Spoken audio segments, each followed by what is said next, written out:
अस्सलाम वालेकुम, कैसे भाई आप लोग? खैरियत से? Hope you are enjoying very relax Sunday. Pakistan cricket board के सेलेक्टर्स ने आज डिसाइड किया कि जी संडे का दिन है, छुट्टी का दिन है, तो क्यों ना जो है स्क्वाड अनाउंस कर दिया जाए। तो 17 प्लेयर्स अनाउंस हुए for the try series in UAE with UAE and Afghanistan, और उसके बाद फिर जो एशिया कप होना है। दोनों इवेंट्स एशिया कप में है। सरप्राइज़ जो है, मतलब बहुत सारे लोगों के लिए सरप्राइज़ है वो ये है कि जी बाबर आजम नहीं है स्क्वाड में। Now I am not surprise that Babar Azam is not in the squad, इसलिए क्योंकि he Rizwan and even Shaheen in and out रहा है।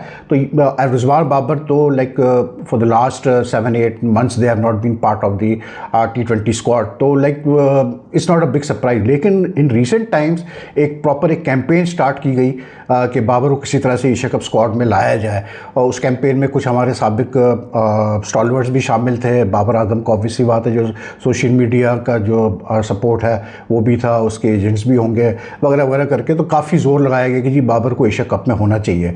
और जो मुझे पता है, this was a fact that there was a very strong move to get Babar into the Asia cup squad, जिसमें कुछ पॉलिटिशियंस वगैरह भी इन्वॉल्व थे, गवर्नमेंट लेवल पे भी इन्वॉल्वमेंट थी।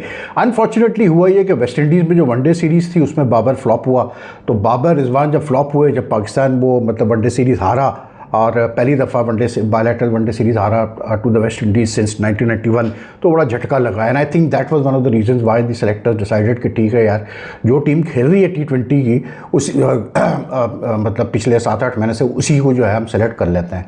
And that's the reason why they haven't picked Babar.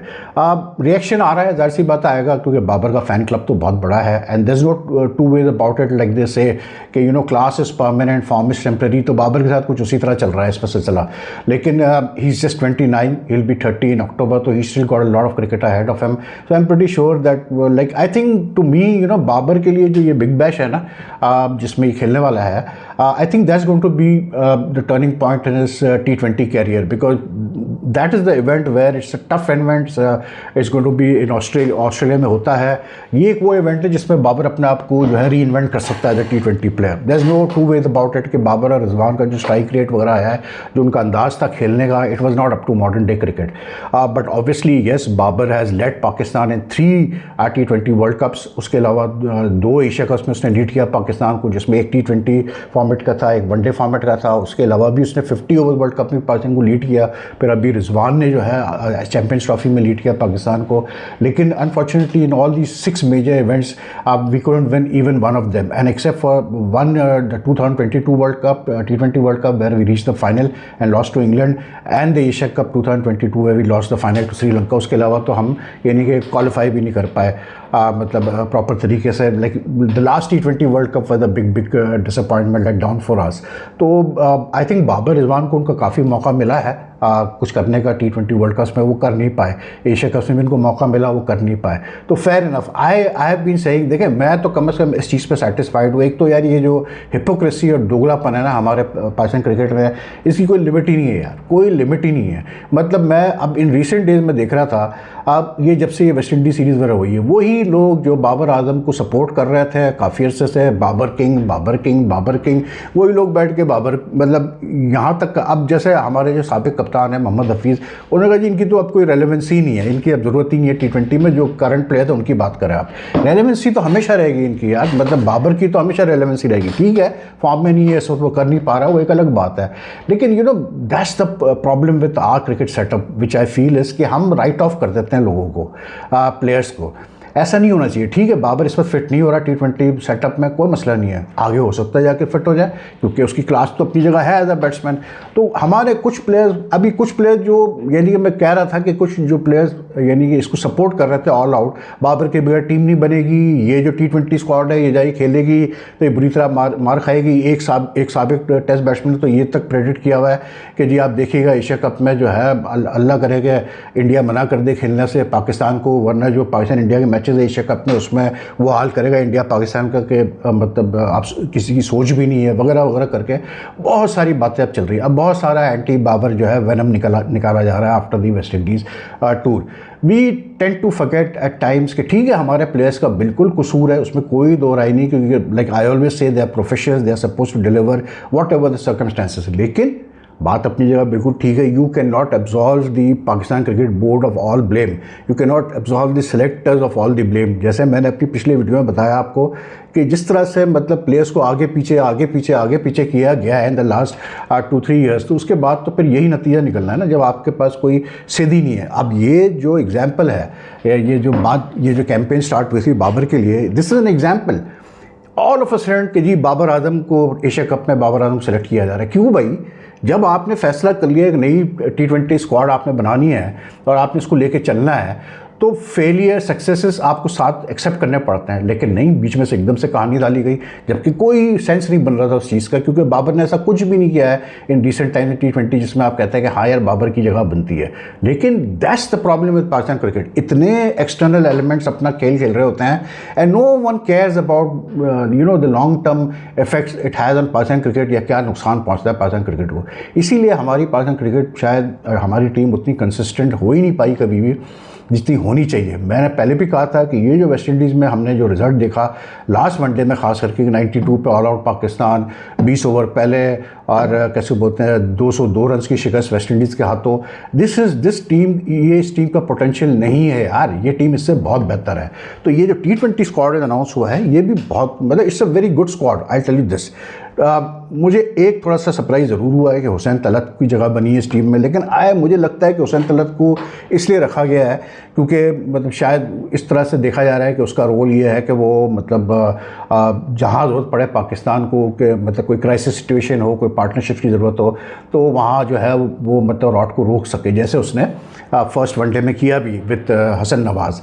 लेकिन I guess for that you have players like मतलब Mohammad Salman Ali Agha, there is no two ways. मेरा से मानना ये था कि यार अगर आप जा रहे हैं एक यंग टीम के साथ with the intent to play powerful T20 cricket, free flowing T20 cricket, that would have been a better choice to pick either Irfan Khan Niazi और Abdul Samad, some exciting young players capable of big hitting. उनको अगर आप रखते हैं हुसैन तलत की जगह तो ज़्यादा बेहतर होता है। लेकिन ठीक है, आई मीन इस वक्त हुसैन तलत के जैसा हमारे क्रिकेट में होता है कि किसी का एकदम, जैसे मोहम्मद नवाज़ की मिसाल लेने आप, all of a sudden after 2-3 years एकदम से उसकी इमरजेंस हो जाती है, किसी ने कोई कहीं पर्ची लग गई होगी तो चलो जी, तो उसने परफॉर्म भी किया। वैसे to be very honest, West Indies ने परफॉर्म भी किया बांग्लादेश के खिलाफ, तो ठीक है, कोई मसला नहीं है। लेकिन overall if you look at the team, it's a very good team, it's a very balance Pakistan team. And I can tell you this कि जो लोग ये बातें कर रहे हैं ना कि इंडिया जो है हमें वाइप आउट करेगा, ये करेगा, I totally disagree with that. मैं समझता हूँ कि this team is capable of putting up a very good fight against all the teams in the Asia cup. और उसकी वजह, and even in the try series, एक तो ये है कि पाकिस्तान को एडवांटेज ये है कि यूएई में खेल रहा है, UAE will be more to their liking. दूसरा, Pakistan is like covered in all have covered all the bases very well. If you look at the squad announced today, opening में आपके पास फाकर का रिटर्न होता है, होप के वो खेल जाए भाई पूरा टूर्नामेंट, फिर इंजर्ड होकर ना बैठे, लेकिन फाकर का रिटर्न होता है, साहबजादा फरहान है, साइम अयूब है, और प्लस बैकअप में आपका मोहम्मद हारिस भी है, अगर जरूरत पड़ता है तो वो भी ओपन कर सकता है। You got 2-4 at least 3 very solid openers of T20 cricket who if they get going can destroy any bowling attack on the day. ठीक, वहाँ से आप बहुत अच्छा कवर्ड है, आपकी स्पिन अटैक बहुत स्ट्रांग है सुफियान मुकीम को लेकर, और फिर अबरार को 2 स्पेशल स्पिनर्स, उसके बाद बैकअप में आपका मोहम्मद नवाज़ है, Orthodox left arm spinner, Sahib Ayub bowling कर लेता है, सलमान अली आगा बॉलिंग कर लेता है, खुशदिल शाह बॉलिंग कर लेता है। तो आपके पास स्पिन डिपार्टमेंट में you are very well covered. और अच्छी चीज़ ये माइक हैसन ने की है कि उसने ऑलराउंडर्स पे बहुत उसने ज़ोर डाला है। तो 6 स्पिनर्स में से 4 ऐसे स्पिनर्स हैं जो कि प्रॉपर बैटिंग भी कर लेते हैं, टू बी ऑनेस्ट। फिर आप आए पेस अटैक में, I am a bit surprise कि पेस अटैक में 6 पेसर्स को अनाउंस किया गया। हसन अली को रखा गया है, हारिस रऊफ़ को रखा गया है, शाहीन शाह अफरीदी को रखा गया है, सलमान मिर्ज़ा को रखा गया है, उसका मोहम्मद वसीम जूनियर की वापसी हुई है, फ़हीम अशरफ है। लेकिन अगेन वहाँ पर भी मैं यही देखता हूँ कि एक तो वजह यह है कि एशिया कप से पहले आई थिंक इनको 1-2 प्लेयर्स कम करने पड़ेंगे स्क्वाड में। 17 तो नहीं रखेंगे, 15 या 16 रखेंगे, तो शायद इसलिए इन्होंने 17 का भी में इतने सारे पेसर्स रखे हैं। लेकिन अगेन उन पेसर्स में again we come back to that thing that they at least 2-3 pacers in the team who can bat as well. So again in the pace department also very well covered. And I tell you one thing, ये जो शाहीन शाह अफरीदी है ना, ये इसको अब समझ जाना चाहिए कि ये जो साथ में सलमान मिर्ज़ा वाला को रखा गया है, ये इसीलिए रखा गया है कि अगर इसने ट्राई सीरीज़ में परफॉर्म अच्छा नहीं किया और इसने मतलब इसको मार पड़ी ट्राई सीरीज़ में जैसे कि पड़ती आ रही है इसको, तो ये बाहर हो जाएगा भाई, ये भी बाहर हो जाएगा एशिया कप के स्क्वाड से। ये भी आप मेरी बात याद रखिएगा। तो he has to come up to expectations in the tri series, he has to lead the pace attack.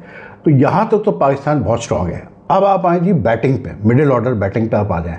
अब मिडिल ऑर्डर बैटिंग पे आप I mean it's a fair enough batting order. मैं ये नहीं कहूँगा कोई बहुत ही रिलायबल बैटिंग ऑर्डर है, लेकिन अच्छा बैटिंग ऑर्डर है, इसमें कोई शक नहीं। इसमें कुछ बहुत अच्छे स्ट्राइकर्स हैं, जैसे फॉर एग्जांपल आप ले लें तो Hasan Nawaz is a very good talent, Hussain Talat है, खुशदिल शाह है, हारिस भी नीचे ही बैटिंग करेगा, नवाज़ भी अच्छी खासी बैटिंग कर लेता है। तो ये आपका basically Fahim Ashraf can bat well as well and Salman Ali Agha. तो ये है आपका middle order which is good enough, not I would say a bit fragile, लेकिन good enough. They have stood up in the past. ये टीम की परफॉर्मेंस इन T20 इतने ज़्यादा इन्होंने T20 नहीं खेले इस करंट सेटअप ने बेसिकली, क्योंकि जो न्यूजीलैंड भी गई थी T20 की squad in April where we lost 4-1, वो स्क्वाड में भी कुछ चेंजेस हुई हैं अब जो ये स्क्वाड है हमारी T20 की, बट फेयर इनफ स्क्वाड है, कोई इतनी बुरी स्क्वाड नहीं है। I have positive expectation from them. तो I think we need to back a squad now यार। अब जो बाबर है नहीं है, रिजवान की तो खैर जगह बनती ही नहीं थी T20 में कहीं से भी। Once Haris came on to the scene, plus पे साहबजादा फरहान भी कीपिंग कर लेता है, तो फिर उसकी तो जगह बनती नहीं थी। आई मीन यू नो, मुझे जो चीज़ जो वो होती है ना, ये जो इतनी बात होती है बाबर रिजवान को लेकर, जो इतना मतलब सोशल मीडिया पे शोर मचता है, सब कुछ होता है यार। कोई नहीं कहता कि बाबर आजम अच्छा प्लेयर नहीं है या रिजवान ने रन्स नहीं किए, बिल्कुल किए हैं, दोनों ने रन्स किए हैं, T20 में बहुत रन्स किए हैं, फाइनल भी खिलाया है, एक सेमीफाइनल भी खिलाया है, उसमें कोई दो राय नहीं है। लेकिन at the end of the day यार, सीनियर प्लेयर्स जब इतने सीनियर हो जाते हैं तो उसके बाद फिर आप उनसे सेमीफाइनल फाइनल की आप उम्मीद नहीं रखते। फाइनल भी एक ही था, मतलब 2022 T20 वर्ल्ड कप, फिर आप उम्मीद रखते हैं कि आपको जिता के देंगे। अब अगर मतलब 6 ICC इवेंट्स में आप एक भी इवेंट नहीं जीत पा रहे हैं, तो फिर यार दैट्स अनएक्सेप्टेबल। सीधी सी बात है, मैं इस तरह से देखता हूँ। बाबर आजम का जितना भी टैलेंट है सब अपनी जगह, लेकिन अगर वो talent can not convert into a trophy for Pakistan, then it's useless, you know, like फिर क्या आप लेगेसी छोड़ रहे हैं अपने नाम की। Form, like I said, it's always form can be temporary and all this sort of stuff. तो he is going through a bad patch. लेकिन मैं पहले भी कह चुका हूँ, फिर कह रहा हूँ, बाबर को इसके अपने बंदों ने बहुत नुकसान पहुँचाया और अभी भी इनको अक्ल की दवा लेनी चाहिए। लाइक आई सेड कि his T20 career is not over as yet. He's got a lot of cricket left in him, given his class. लेकिन he has to rethink a lot of things, और उसको नए सिरे से अपना T20 career का आगाज़ करना पड़ेगा, फिर जाके जो है वो वापस पाकिस्तान टीम में आ सकता है। उसकी क्लास जो है वो अबव है, मतलब उसका कोई उस पर तो हम डिबेट करते ही नहीं, हम करेंगे। हालांकि वही वाली बात कि वो कहता है ना कि जब एक बंदा 2000 ये लास्ट उसका वनडे इंटरनेशनल 100 जो है, कोई 100 भी in international cricket, it came back in August 2023, so that's a long time. 2.5 साल हो गए कि उसने कोई 100 किया है किसी भी फॉर्मेट के अंदर। लेकिन अब बाबर को लेकर ये नहीं करना चाहिए कि इस टीम को आप रन डाउन करें, जो कि होता है सोशल मीडिया पे, मजाक उड़ा इस टीम का। नहीं, हमारे फॉर्मर प्लेयर्स को भी सबको बैक करना चाहिए इस टीम को। Let's hope for the best. या you never know, it's UAE, anything can happen here. Pakistan has done well in the past in the UAE and we have the ammunition to do well. मतलब जो player select हुए हैं, I am happy with the selection, it's not bad at all. I just hope कि Shaheen fires on all मतलब cylinders, क्योंकि he is got a very important role to play in this मतलब tournament. लेकिन वही वाली बात है, हमारे पेस बॉलर्स ने इन द पास्ट हमें बहुत लेट डाउन किया, चाहे वो हारिस रऊफ हो, चाहे हसन अली हो, नसीम शाह हो, ये सारे इन्होंने हमें बहुत लेट डाउन किया है, on and off let down किया बड़े इवेंट्स पे, बड़े मैचेस में। तो let's hope for the best. लेकिन ठीक है, आई थिंक फेयर इनफ। बाकी आकिब जावेद साहब as usual he is taken command of things, और वो बैठे हुए थे भाई माइक हसन के साथ। चीफ सेलेक्टर वो है नहीं, लेकिन उनको सीनियर सेलेक्टर कहा जाता है, डायरेक्टर एकेडमी वो बने हुए हैं, तो करते धरता वही है। मैं समझता हूँ कि ये टीम कुछ भी करे, I will be very honest, ये टीम अच्छा करे बुरा करे जो भी करे, आई थिंक इसकी मेजर रिस्पॉन्सिबिलिटी जो है ना वो आकिब पे जाएगी। बिहाइंड द सीन्स वही सारे डिसीजन ले रहा है, वही सारे शॉट्स कॉल कर रहा है। और माइक हसन का भी जो है, आई फील के this Asia cup and then obviously we have the T20 world cup will matter a lot for him. तो anyway, let's hope for best for the team and फिर आपसे मुलाकात करते हैं जी। बहुत कुछ आज बात करने के लिए मैं छोटी छोटी वीडियोस बना रहा हूँ। तो if you like this video, like and share it as much as you can, and your comments are welcome. Take care. Allah Hafiz.